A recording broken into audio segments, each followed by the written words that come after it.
Today, we mourn the passing of a giant of Indian thought, a man whose intellect and humanity touched generations, Professor André Beteille.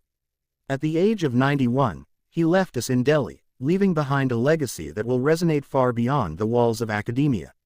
Born and nurtured in the vibrant land of Bengal, to a Bengali and French family, André Beteille carried with him a rare blend of cultures, insight, and compassion.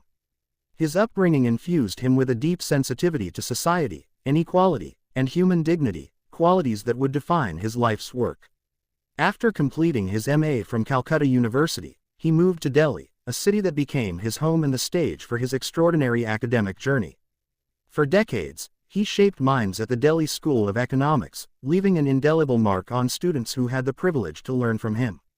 Professor Beteille's brilliance was not just in scholarship but in the grace and clarity with which he expressed it.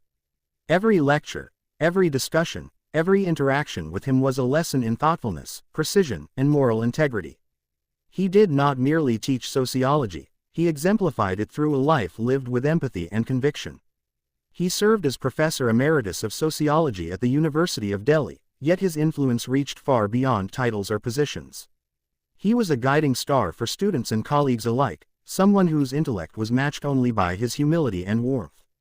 As the first Chancellor of Ashoka University, he lent vision and credibility to an institution dedicated to nurturing free thought and rigorous scholarship. His leadership there reflected not ambition, but a deep commitment to fostering critical thinking and ethical responsibility in young minds. The world knew André Beteille not just as a teacher but as a thinker of remarkable clarity and depth.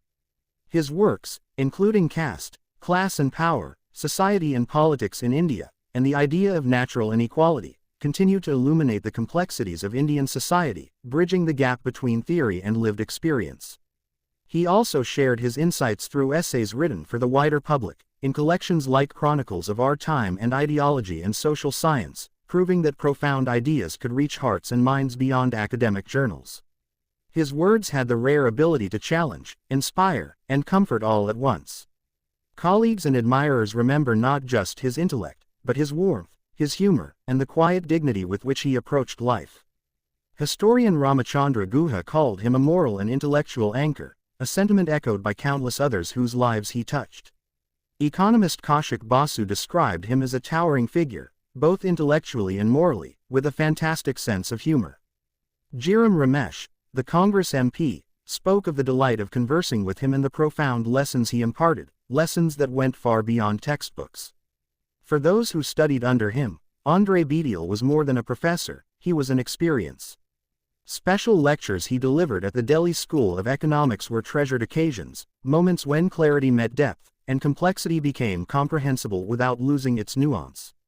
He had a rare gift, the ability to articulate complicated ideas with lucidity, to make the subtle profound, and to remind everyone that knowledge carries a moral responsibility. In today's world, such clarity and thoughtfulness are rarities, making his absence feel even more profound. In recognition of his contributions, he was awarded the Padma Bhushan in 2005, a testament not only to his scholarship but to the ethical force he represented in Indian society. André Beteille's legacy is not measured merely in books or accolades, but in the countless minds he shaped, the conversations he enriched, and the values he upheld. He leaves behind a world made better by his presence, a society illuminated by his insight, and a generation inspired by his example. As we remember him today, let us honor not just the scholar, but the human being who embodied thoughtfulness, fairness,